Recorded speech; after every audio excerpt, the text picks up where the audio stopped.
আসসালামু আলাইকুম, টপি মুনির চ্যানেল আপনাদেরকে স্বাগতম। আমি আজকে আপনাদের সামনে নতুন আরেকটা রেসিপি নিয়ে হাজির হলাম। আমার আজকে রেসিপি থাকছে শিং মাছের ঝোল রান্না রেসিপি। তো অবশ্যই ভিডিওটা না টেনে শেষ পর্যন্ত দেখে যাবেন, আশা করি ভালো লাগবে। ভালো লাগলে একটা লাইক করে দিবেন এবং চ্যানেলটাকে সাবস্ক্রাইব করে দিবেন, পাশে থাকা বেল আইকনটি চাপ দিয়ে দিবেন। এখন আমি মূল রেসিপিতে চলে যাব। আমি চুলোতে ফ্রাই প্যানটা অ্যাড করে দিলাম। অ্যাড করে দিয়ে আমি ফ্রাই প্যানটা একটু গরম হতে রেখে দিলাম। রেখে দেওয়ার পরে দিয়ে দিচ্ছি সাদা সয়াবিন তেল। সাদা সয়াবিন তেলটা ইউজ করলাম। আমি এখানে দিয়ে দিচ্ছি পেঁয়াজ কুচানো।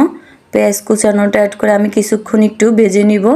আমি বেশি ভাজবো না, নর্মালি আমি ভেজে নিচ্ছি।